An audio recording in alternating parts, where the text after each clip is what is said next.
Antara projek-projek yang dijalankan ataupun yang ditawarkan adalah ternakan kambing, ternakan ikan tilapia, ternakan arnab pedaging, lembu feedlot dan lain-lain lah yang terdapat dalam pakej yang ditawarkan di peringkat program ni.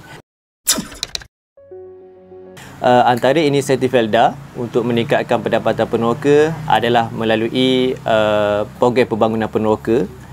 Yang keduanya adalah penggunaan mekanisasi bagi menampung kekurangan pekerja di ladang. Yang ketiganya antaranya adalah program-program usahawan-usahawan lah yang berjalan di peringkat rancangan. Antara yang terbaik sekarang ni adalah program pembangunan peneroka lah. Program pembangunan peneroka ni adalah dalam bentuk geran yang diberikan kepada semua peneroka yang berminat untuk menjalankan projek. Antara projek-projek yang dijalankan ataupun yang ditawarkan adalah ternakan kambing, ternakan ikan tilapia, ternakan arnab pedaging, lembu feedlot dan lain-lain lah yang terdapat dalam pakej yang ditawarkan di peringkat program ni. Alhamdulillah, sambutan yang diberikan amat-amat menggalakkan dan harapan Felda juga adalah untuk supaya perjalanan program ni berjaya dengan baik. Felda ni menjadi salah satu pengeluar makanan di peringkat negara inilah. Ini sambutan yang diberikan amat baik. Kalau kita lihat di tanah rancangan sendiri, sambutan yang diberikan oleh peneroka dan warga Felda adalah sangat baik. Antaranya adalah untuk ternakan madu kelulut.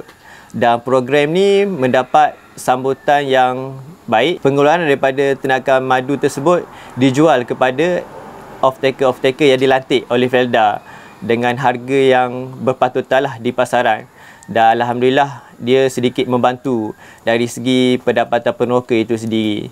Terutamanya untuk yang generasi kedua lah yang masih mencari-cari peluang di Felda untuk mencari peluang pekerjaan, terutamanya di industri-industri yang lain lah. Selain itu juga program ni juga dapat melahirkan usahawan-usahawan lah di peringkat Felda. Antaranya kalau kita lihat ternakan ayam tu sendiri pun program dilancarkan ni pun banyak memberi manfaat dan banyak membantulah dari segi keperluan ayam di peringkat negeri Terengganu ataupun di peringkat negara itu sendiri. Selain itu, untuk program organisasi di peringkat ladang, program ni sangat-sangat dititik beratkan oleh pihak Felda sendiri. Kalau tengok sekarang ni harga sawit sangat-sangat baik dan sekarang ni pun kalau kita lihat pada masa sekarang ni masih berada pada paras yang saya rasa masih mampulah untuk mengawal kos dari segi operasi ladang. Dan dari segi penggunaan mekanisasi ini pelbagai inisiatif telah dilancarkan oleh pihak Felda dan antaranya yang telah dilancarkan adalah Hari Teknologi di peringkat Felda itu sendiri. Peranan daripada koperasi dan kontraktor-kontraktor yang dilantik untuk mengendalikan operasi ladang. Sebabnya sekurang-kurangnya dia dapat membantu dari segi keperluan pekerja dan secara langsung akan mengurangkan kos sebenarnya dari segi pengurusan ladang. Program ini masih berjalan. Antaranya penggunaan di peringkat ladang sekarang ni adalah komodo, ninja, traktor dan sebagainya lah. Yang ketiganya bantuan khairat kematian peneroka. Program ini telah lama diperkenalkan di peringkat Felda dan program ini tidak memerlukan caruman daripada peneroka itu sendiri.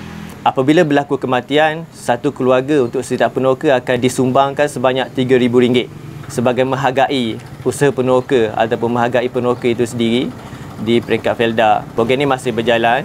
Alhamdulillah, sumbangan yang diberikan tu sedikit sebanyaklah membantu waris-waris untuk menguruskan pengebumian atau menyelesaikan hutang-hutang tertentu daripada peneroka itu sendiri. Seterusnya adalah program penghapusan hutang peneroka. Program ini banyak membantu peneroka untuk menyelesaikan hutang-hutang lama, terutamanya hutang-hutang lapuk lah di peringkat Felda. Dan hutang-hutang ni banyak berkisar tentang operasi ladang sebenarnya, daripada tanam semula sampailah ke penghasilan. Dan alhamdulillah dalam program penghapusan hutang ni kita mendapat sambutan yang baik. Sekurang-kurangnya sehingga maksimum penghapusan hutang yang ditawarkan adalah sebanyak 80% kepada setiap peneroka, bergantung kepada nilaian ataupun syarat-syarat yang telah ditentukan oleh pihak Felda lah untuk program penghapusan ni, dan ia banyak membantu dan mendapat sambutan yang baik, terutamanya dari segi kalau peneroka dah meninggal dunia, apabila waris menandatangani perjanjian tersebut, memberi kesan yang positif lah kepada waris-waris. Sekurang-kurangnya waris dah tak memikirkan soal hutang peneroka tersebut. Yang seterusnya adalah wakaf Felda lah. Wakaf Felda, konsep Yang Berhormat Tan Sri Eja Yusof, pengurusi Felda, meletakkan supaya peneroka Felda ni ataupun warga Felda menjadi penyumbang kepada warga luar. Dalam konsep wakaf Felda, insya-Allah wakaf Felda ni dah berjalan, dan dah dilancarkan pada Oktober 2021 di Menara Felda. Program ni insya-Allah akan memberi impak yang terbaik lah kepada terutamanya warga-warga di peringkat rancangan. Wakaf Felda ni adalah konsep dia adalah wakaf korporat, dan setiap peneroka ataupun warga di peringkat rancangan akan menyumbang dalam bentuk tunai. Felda akan melabur duit tersebut di institusi yang patuh syariah. Secara langsung, pulangan daripada wakaf tersebut akan dibina, antaranya sekolah, masjid, pusat dialisis, masjid dan sebagainya lah. Program ni pun mengambil konsep daripada program Wakaf An-Nur yang berada di Johor. Semoga program ni akan berjalan dengan baik. InsyaAllah sama-sama kita warga Felda untuk memberi kerjasama yang baik kepada pengurusan supaya apa-apa yang dirancangkan oleh pihak Felda berjalan dengan baik.